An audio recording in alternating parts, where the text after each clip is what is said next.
well, where's it trading? And if there's a wide gap between price and value, you can buy it for 50 cents, it's worth $1.20. And then we're going to take a hard look and try to understand why it trades at a deep discount.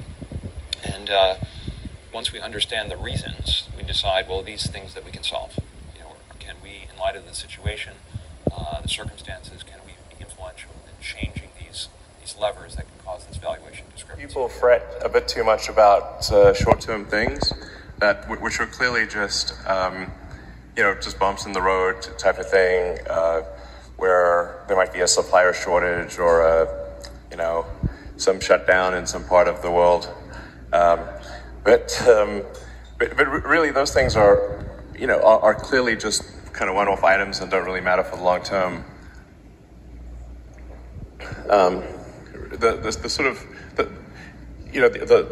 The trend, if you like looking at the sort of cumulative output and cumulative miles driven, and you can see that cumulative output is a very clean exponential. And so I guess sometimes people fret a little bit too much about this quarter or that quarter, but if you're a shareholder, a company is really like the net present value of future cash flows. And so what is one quarter is not really a big deal. I think if you see people panicking, then instead of saying, oh man, my stock's gone down, there's a buying opportunity.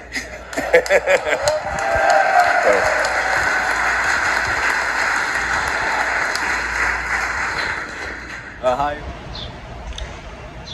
This is Greg for Teslafaninsight. Thanks once again for joining us. Today's focus is on the trade week.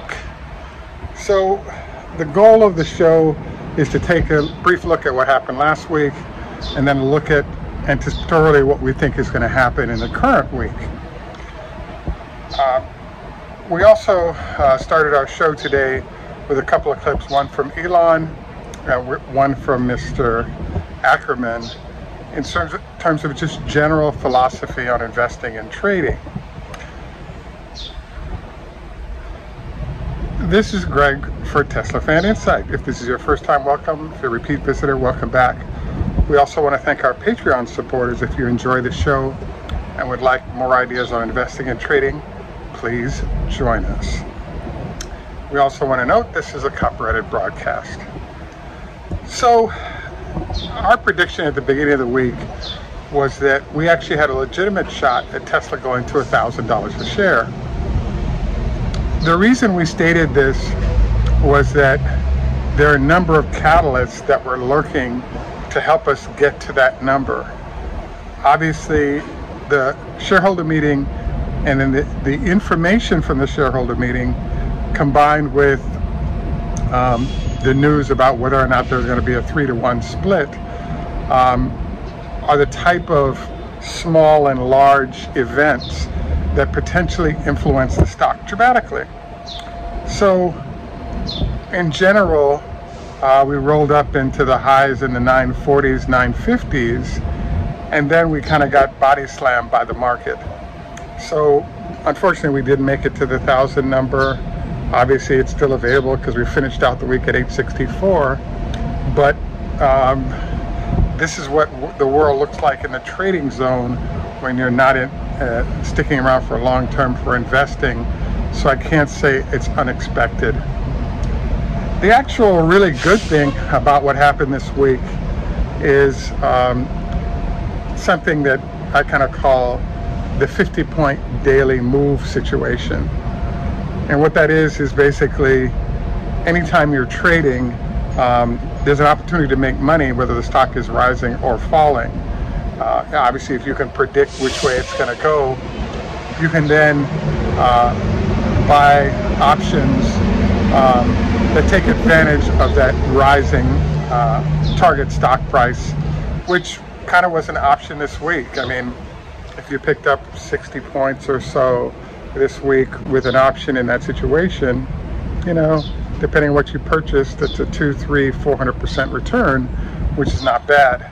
More, always better, but that's better than nothing. So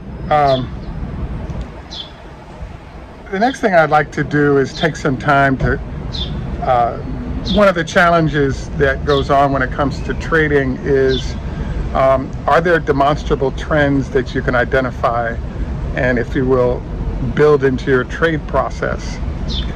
When I was starting to work on this show, what I was thinking about is we really don't have the delta or volatility we need that we had a year and a half ago with Tesla that allowed you to sort of develop a sense of where things were going.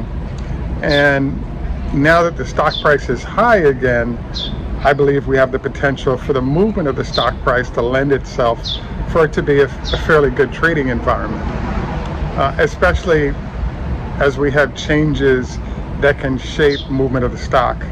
What kind of changes? Well, obviously this week, particularly at the end of the week, the fact that the number of jobs created way exceeded expectation means that the Fed, which had plans to stop raising rates as much, would continue to raise rates to combat inflation, because if a bunch of people had either lost their jobs or didn't get new jobs, the Fed would have been happy, but obviously that did not occur. So what I was noting is the fact that sometimes you can concentrate on a few very specific situations and work to see those situations coming back again, and therefore you could make money off of them returning. So obviously we can look at what happened this week, we can look at the month, we can look at 3 months, we can look at year to date, which are all the charts that I'm cycling through that you can see currently.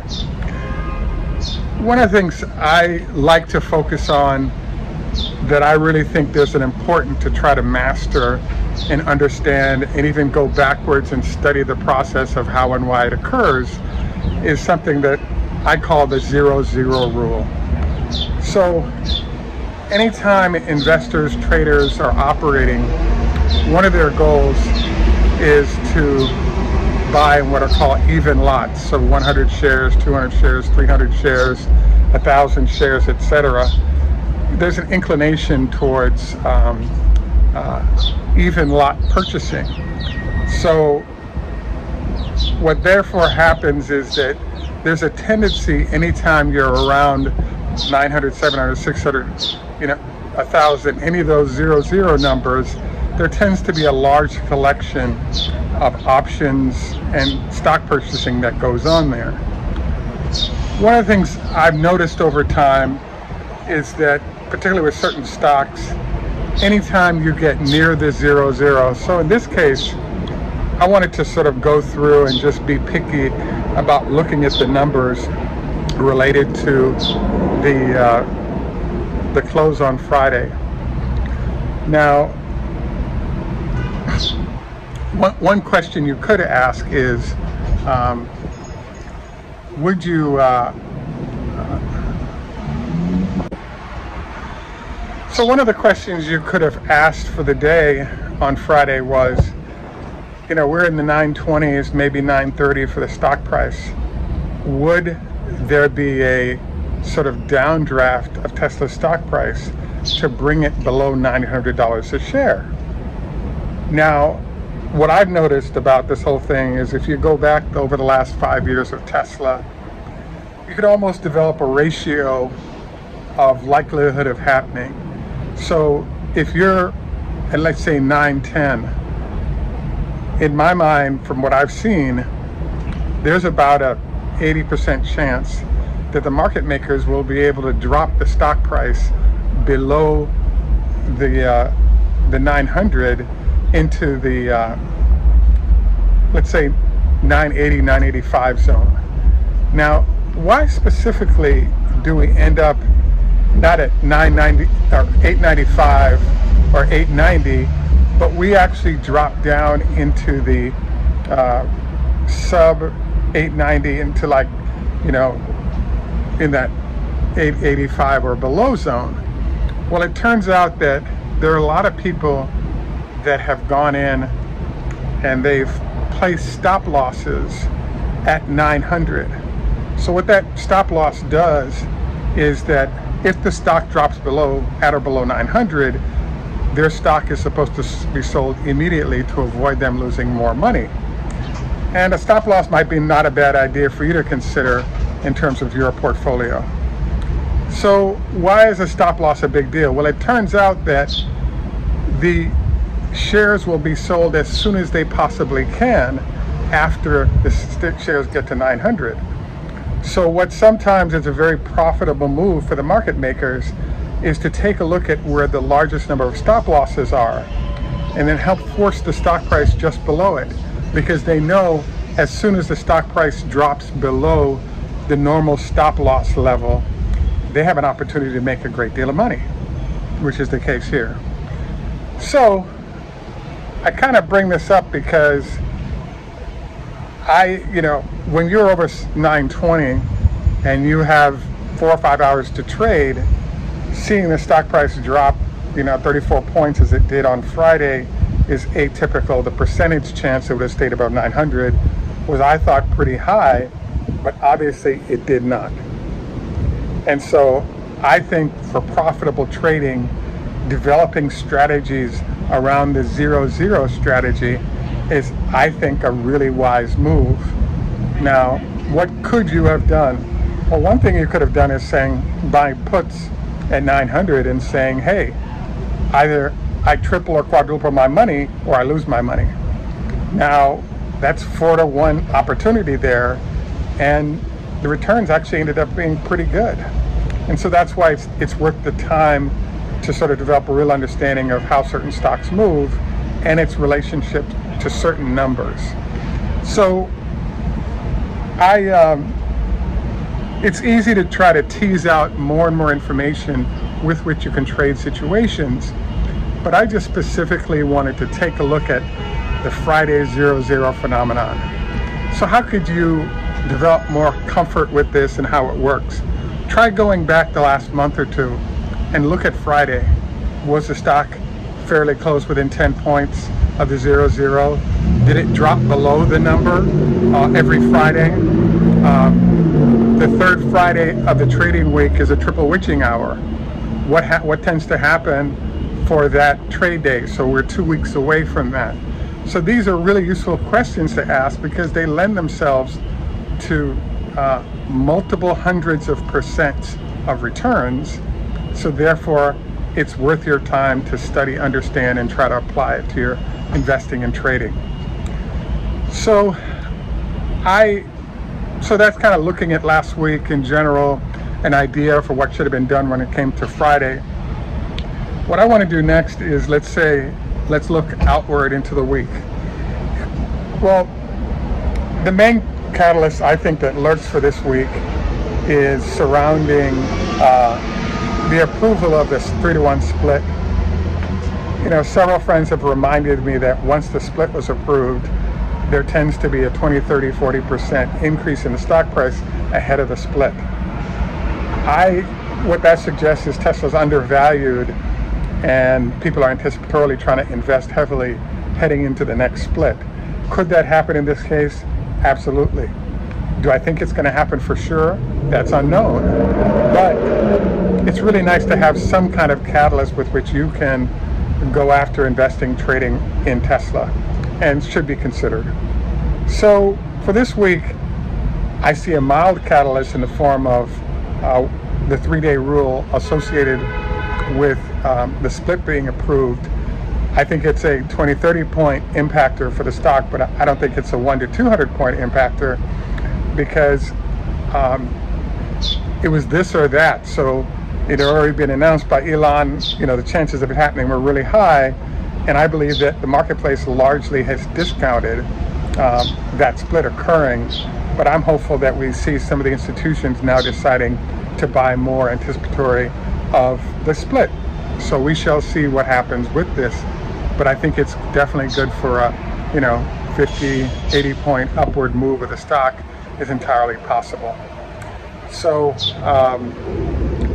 we seem to also have sort of entered this 850 to 950 zone for the stock without any other huge impactors, which is a decent number currently, but obviously we'd like to see more in line with what Tesla used to do in the old days. any rate, I want to thank you for joining us. As usual, we have some health tips. Just a reminder, your 25 leg lifts a day will enable you to strengthen the quad muscles, limiting the chance of knee issues, which is a recommendation that I would make as a health tip for the day. At any rate, this is Greg for Teslafaninsight. Thanks once again for joining us. Tschüss, macht's gut. Au revoir, lehidrot, choda hapes, zdravствуйте, ni hao ma, konbanwa, and have a great day, and bye for now. Mark? It's Renew Physiotherapy. Great.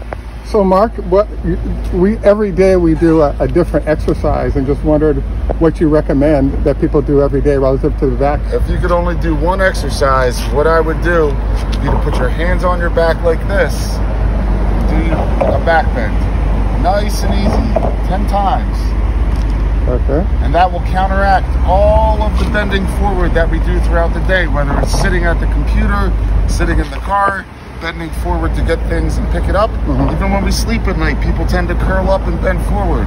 Doing just this nice, easy stretch 10 times, 4 to 5 times a day will get your back healthy. And your Renew Physiotherapy. Renew Physiotherapy. You also recommend the Cobra, where you're laying on your stretch would be great, where you're laying on the ground and you push on up like this. And that'll help stretch out your spine. Great. Yeah. Thank you very much, Mark.